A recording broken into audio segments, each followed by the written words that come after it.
कहानी की शुरुआत निक नाम के एक एक्स अमेरिकन सोल्जर से होती है जो जापान की एक जेल में अपनी 10 साल की सजा काट रहा था। अपनी जिंदगी को ऐसे बर्बाद होता देखकर निक अक्सर काफी शांत और उदास रहता और एक दिन जब उसकी ड्यूटी बाथरूम साफ करने के काम पर लगी थी तो उसकी नजर एक कमरे से निकल रहे 5 खूंखार आदमियों पर पड़ी जो दिखने में काफी खतरनाक और डरावने लग रहे थे। और उन आदमियों के वहां से जाने के बाद जब निक उस कमरे में गया तो उसने देखा कि कमरे में एक आदमी छत से लटका हुआ था। ये देखकर निक काफी ज्यादा घबरा गया और उसने उस आदमी की मदद करने के लिए तुरंत ही जेल गार्ड्स को आवाज मारी, पर गार्ड्स ने वहां पहुंचकर निक को शाबाशी देने की बजाय उसे ही पीटना शुरू कर दिया, जिसके बाद उसे जेल के कमरे में डाल दिया गया। वो कमरा बहुत ही छोटा और घुटन भरा था और जल्द ही निक को एहसास हुआ कि वो उसी आदमी के साथ कमरा शेयर कर रहा है जिसे उसने बचाया था। असल में उस आदमी का नाम क्योशी था जो शिरामित्सु गैंग का एक मेंबर था। साथ ही क्योशी ने बताया कि उसके पास जेल से भागने का प्लान है जिसमें उसे निक की मदद चाहिए थी और अगर निक इसमें उसकी मदद करेगा तो इसके बदले में निक को शिरामित्सु गैंग का सपोर्ट मिलने वाला था। असल में क्योशी के मुताबिक सबसे पहले उन्हें एक तेज धार औजार की जरूरत थी जिसे ढूंढने की जिम्मेदारी निक पर रहेगी। इसके बाद उसे इस तेज धार हथियार से क्योशी पर हमला करना होगा, जिसके बाद जेल गार्ड्स उसे हॉस्पिटल ले जाएं, जहां उसके गैंग के आदमी पहले से उनका इंतजार कर रहे होंगे। कुछ देर तक सोचने के बाद निक आखिरकार इस काम के लिए तैयार हो गया और उसे ये करने का मौका तब मिला जब सभी कैदियों को बाहर काम के लिए ले जाया गया। सही मौका मिलते ही निक ने एक पत्थर अपनी जेब में डाल लिया। अपने कमरे में आने के बाद उसने उस पत्थर की धार को तेज करना शुरू कर दिया, जिसके बाद क्योशी अपने अगले कदम के लिए पूरी तरह तैयार था। क्योशी को चोट लगने से पहले उसने निक को याद दिलाया कि उसे समय रहते गार्ड्स को इस हादसे के बारे में बताना होगा ताकि वो जिंदा बच जाए, वरना ज्यादा खून बह गया ना मैं यहीं मर जाऊंगा। और निक ने भी बिल्कुल ऐसा ही किया। जैसे ही क्योशी के शरीर से खून निकला, निक ने गार्ड्स को मदद के लिए बुला लिया, जिसके चलते क्योशी का प्लान पूरी तरह कामयाब हो गया। और इधर अगले दिन से जेल में निक का स्टेटस काफी बढ़ गया और शिरामित्सु गैंग के सपोर्ट के बाद से अब उसे जेल के नियमों के हिसाब से नहीं जीना पड़ता था और धीरे धीरे उसकी सजा भी काफी कम हो गई। थोड़े ही समय बाद वो जेल से आजाद भी हो गया, पर अब निक पूरी तरह से बदल चुका था। निक के जेल से निकलते ही उसने देखा कि एक गाड़ी पहले से उसका इंतजार कर रही थी और उसकी गाड़ी में बैठते ही वो लोग उसे सीधा शिरामित्सु गैंग के हेडक्वार्टर्स में ले गए, जहाँ गैंग के कुछ लीडर्स उसका इंतजार कर रहे थे। और निक से मिलते ही उन लोगों ने सबसे पहले क्योशी की मदद करने के लिए उसका धन्यवाद किया और फिर उसे उसका पहला काम दिया, जिसमें उसे एक अमेरिकन बिजनेसमैन से एक डील करनी थी। और इधर निक भी बिना कुछ सोचे इस काम के लिए तैयार हो गया। उसी शाम गैंग के मेंबर्स ने निक को खर्चे के लिए कुछ पैसे दिए, जिसके बाद निक आराम करने की बजाय शहर में घूमने चला गया। और कुछ देर तक घूमने के बाद वो एक बार में पहुंचा, जहां उसकी नजर एक जापानी औरत पर पड़ी। निक को उस औरत की पर्सनैलिटी काफी पसंद आई और वो उसे एक अच्छी टिप देकर सोने चला गया। अगली सुबह क्योशी निक को डील के लिए एक मेटल फैक्ट्री में लेकर गया, जहां उसकी मुलाकात एंथनी नाम के एक अमेरिकन बिजनेसमैन से हुई। पर निक को वहां देखकर एंथनी कुछ खास खुश नहीं था और उसने निक को बुरा भला सुनाना शुरू कर दिया। साथ ही उसने बताया कि वो शिरामित्सु गैंग की कोई शर्त नहीं मानेगा, क्योंकि उसकी बात उनके विरोधी सीसु गैंग से भी चल रही है। अगर तुम मुझे बढ़िया डील नहीं दोगे तो वो तो दे ही देंगे। एंथनी बहुत ज्यादा बदतमीजी से बात कर रहा था और निक अच्छे से जानता था कि अब बातचीत का कोई फायदा नहीं है, इसलिए उसने एक टाइपराइटर उठाकर एंथनी को पीटना शुरू कर दिया।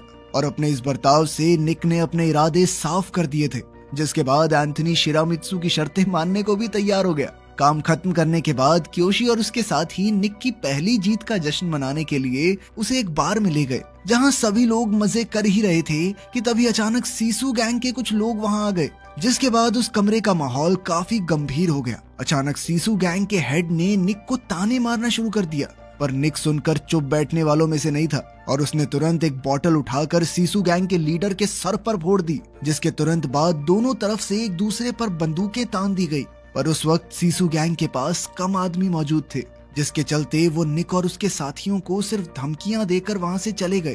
पर इधर निक ने अपने उबलते हुए गुस्से की बदौलत अपने शिरामित्सु साथियों का दिल और क्योशी का भरोसा दोनों एक साथ जीत लिया था, जिसके चलते क्योशी ने उसे रहने के लिए एक फ्लैट और याजुका क्लैन का हिस्सा बनने का ऑफर दिया, जिसके लिए निक तुरंत तैयार हो गया। कुछ दिनों बाद क्योशी ने उसे उसका दूसरा काम दिया, जिसमें उसे एक बार ओनर से मिलना था जो शिरामित्सु गैंग की बात नहीं मान रहा था। और इस बार भी निक ने उसी अंदाज से काम किया जिसके लिए वो फेमस था, इस बार क्योशी ने भी उसका साथ दिया और अपने इस तरीके से वो गैंग का दबदबा बढ़ाते जा रहे थे। इसके बाद क्योशी निक को शिरामित्सु के एक नाइट क्लब में ले गया, जहां उसकी नजर एक बार फिर उसी जापानी औरत पर पड़ी जो उस वक्त डांस कर रही थी।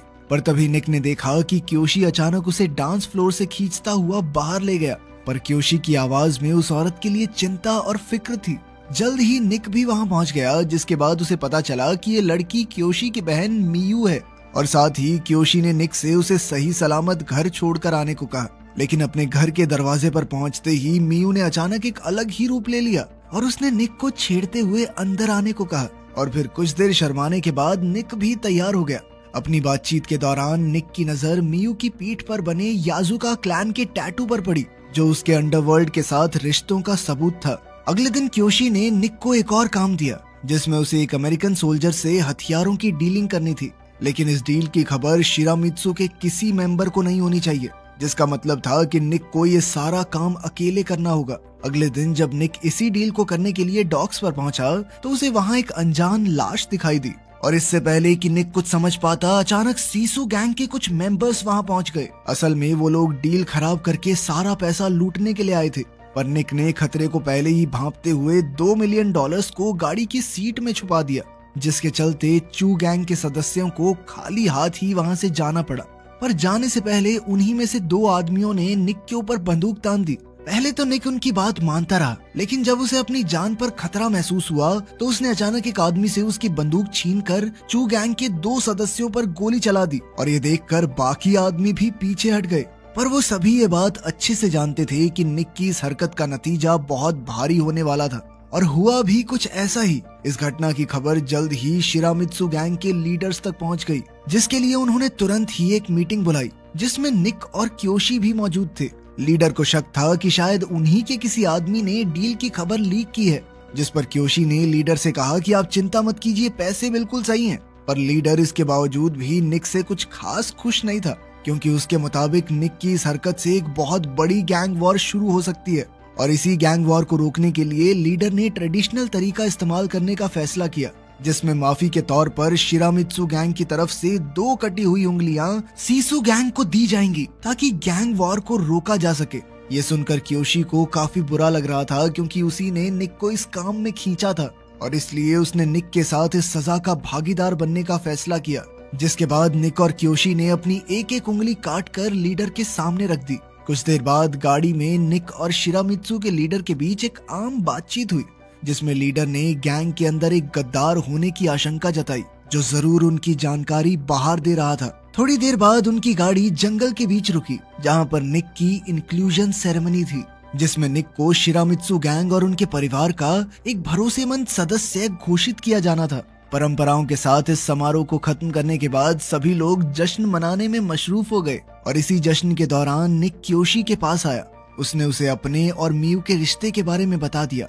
इधर क्योशी ये बात सुनकर पहले तो खुश नहीं था, क्योंकि मियू उसकी बहन थी, पर वो ये बात भी अच्छे से जानता था कि निक एक जिम्मेदार और भरोसेमंद आदमी है, और इसलिए थोड़ी देर बाद क्योशी ने उनके इस रिश्ते को अपना लिया और उसके साथ ही निक से कहा कि अब वो दोनों सिर्फ दोस्त नहीं बल्कि भाई बन चुके हैं। अब निक पूरी तरह से शिरामित्सु गैंग का हिस्सा बन चुका था, और अब उसने अपनी वफादारी साबित करने के लिए याजुका क्लैन का टैटू बनवाने का फैसला किया। इस टैटू का डिजाइन गैंग को लेकर एक आदमी की वफादारी की कहानियां सुनाता था। इस सब के दौरान मियू उसके साथ थी, और वो काफी ज्यादा खुश भी थी, क्योंकि निक अब पूरी तरह से उसकी जिंदगी का हिस्सा बन गया था।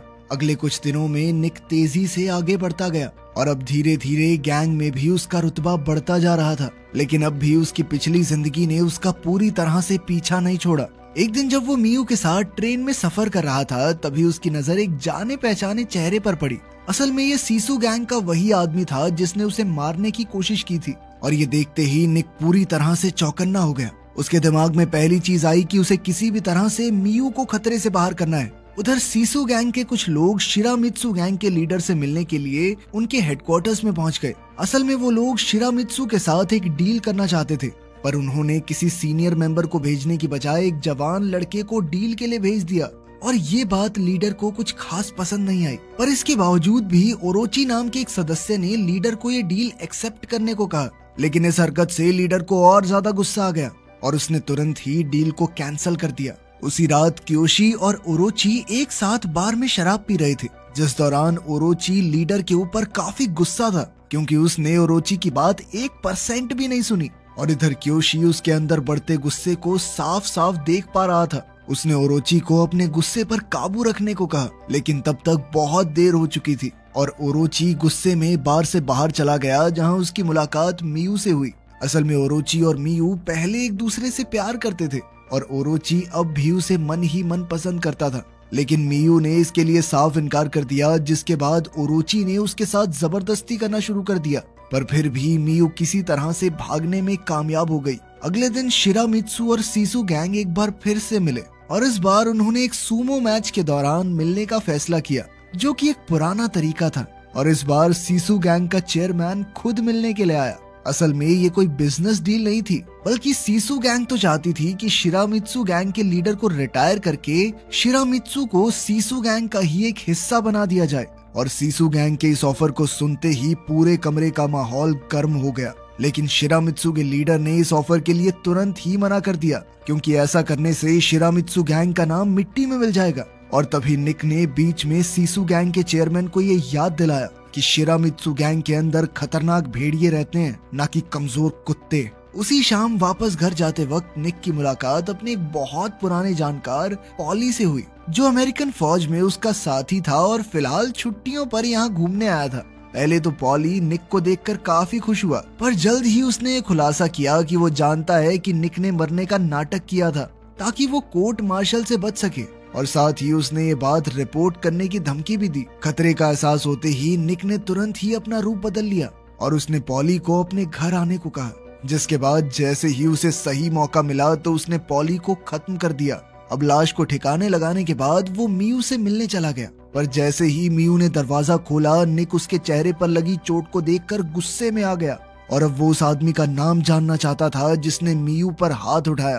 पर मियू उसका नाम बताने से साफ मना कर देती है और साथ ही उसने निक को बताया, मैं तुम्हारे बच्चे की माँ बनने वाली हूँ। और ये खबर सुनाने के बाद अचानक मियू निक से जाने को कहती है। निक को कुछ समझ नहीं आया कि आखिर ये क्या हो रहा है, लेकिन वो चुपचाप मियू की बात मानते हुए वहाँ से निकल गया। लेकिन अब भी उसके दिमाग में सिर्फ मियू की सुरक्षा ही घूम रही थी और उसने सोच लिया कि चाहे कुछ भी हो जाए वो मियू को खरोंच तक नहीं आने देगा। अपने आने वाले बच्चे और मियू के बारे में सोचकर निक तुरंत क्योशी से मिलने के लिए पहुंचा और उसने क्योशी के सामने शिरामित्सु गैंग छोड़ने की बात रखी ताकि वो इन सब चीजों से दूर मियू के साथ खुशी खुशी रह सके। इधर क्योशी ने भी गुस्सा न करने की बजाय उसे बड़े ही प्यार से अंदर बुलाकर उसके सामने 2 तलवारें रखी, जिनमें से एक तलवार दूसरों को खत्म करने के लिए थी और एक उसके लिए। क्योशी ने बचपन से ही मियू का ध्यान रखा था और अब उसे निक पर पूरा भरोसा था कि वो ये जिम्मेदारी उठा सकता है। निक ने भी क्योशी से वादा करते हुए एक तलवार उठा ली, जिसके बाद उन दोनों ने साथ मिलकर पॉली की लाश को दफनाकर सारे सबूत मिटा दिए। उधर सीसु गैंग के हेडक्वार्टर्स में ओरोची सीसु गैंग का साथ देकर शिरामित्सु गैंग को अंदर से खत्म करने का प्लान बना चुका था। अगले दिन शिरामित्सु का लीडर निक और क्योशी एक साथ एक दर्जी की दुकान पर पहुंचे, जहां दर्जी उसके सूट का नाप लेने के लिए लीडर को कमरे में ले गया। पर कुछ ही देर बाद निक को कुछ गड़बड़ महसूस हुई और वो लीडर को देखने के लिए उस कमरे में गया, जहां उसने देखा कि एक आदमी लीडर को मारने की कोशिश कर रहा था। निक ने तुरंत ही बीच में आकर लीडर को बचाने की कोशिश की और साथ ही क्योशी ने पीछे से आकर उस आदमी को गोली भी मार दी। जिसके बाद वो तीनों वहां से निकलने ही वाले थे कि तभी सीसु गैंग के आदमियों ने उन पर हमला बोल दिया, जिनका सामना निक और क्योशी ने पूरी बहादुरी से किया। पर इस हमले में एक गोली क्योशी को लग गई और ये देखकर निक और लीडर पूरी तरह से टूट चुके थे। इस हमले के तुरंत बाद लीडर ने एक अर्जेंट मीटिंग बुलाई, जहां उसने खुलासा किया कि उनके बीच में एक गद्दार मौजूद है जो उनकी सारी खबर सीसु गैंग को दे रहा है और सीसु गैंग के इस हमले से अब गैंग वॉर की शुरुआत हो चुकी है और अब शिरामित्सु गैंग क्योशी की हत्या का बदला जरूर लेगी। उधर जब निक ने क्योशी की मौत की खबर मियू को बताई तो वो फूट फूट कर रोने लग गई और मियू की रोने की आवाज ने निक को अंदर से और ज्यादा गुस्से से भर दिया।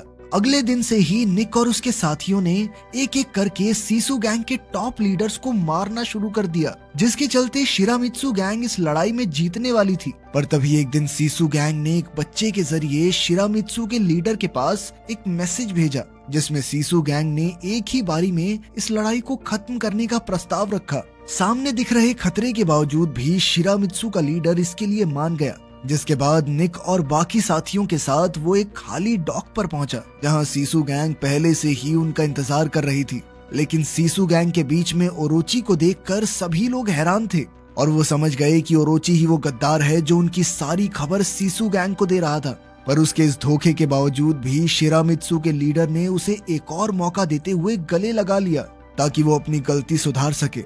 पर तभी अचानक से ओरोची ने लीडर की पीठ में चाकू मारकर कहा कि अब शिरामित्सु गैंग खत्म हुई। उधर शिरामित्सु गैंग के बाकी सदस्य चाहकर भी कुछ नहीं कर सकते थे क्योंकि उस वक्त वो लोग चारों तरफ से घिरे हुए थे। इसके बाद ओरोची ने निक के सामने एक प्रस्ताव रखा जिसके मुताबिक अगर निक मियू को छोड़ दे तो वो अपनी जान बचा सकता है। पर निक को उसकी फालतू बातों में कोई दिलचस्पी नहीं थी और तभी अचानक से एक स्नाइपर ने निक के पैर में गोली मार दी। उधर सीसू गैंग ने पुलिस की मदद से शिरामित्सु गैंग के हेडक्वार्टर्स में रेड डलवा दी ताकि उनका वजूद पूरी तरह से खत्म किया जा सके। उस रात निक सीसू गैंग की नजरों से बचते हुए मियू के पास पहुंचा ताकि वो उसे किसी सुरक्षित जगह पर ले जा सके।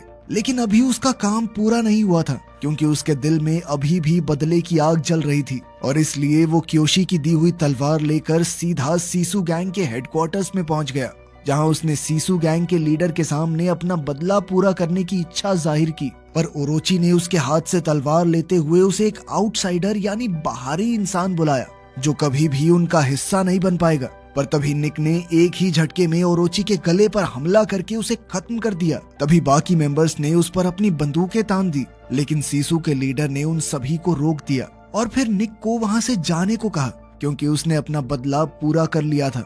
वहां से निकलकर निक अपने घर पहुंचा जहां उसने मियू को शिरामित्सु की देखरेख में छुपाया हुआ था और जैसे ही मियू को पता चला कि निक ने उसके भाई की मौत का बदला ले लिया था तो वो निक को गले लगाकर रोने लग गई। और उस दिन के बाद से निक का रुतबा शिरामित्सु गैंग में और बढ़ गया और अब सभी लोग उसे अपने नए लीडर के रूप में देखने लगे। वीडियो पसंद आई तो लाइक कर देना, चैनल को सब्सक्राइब कर लेना। मिलते हैं अगली वीडियो में।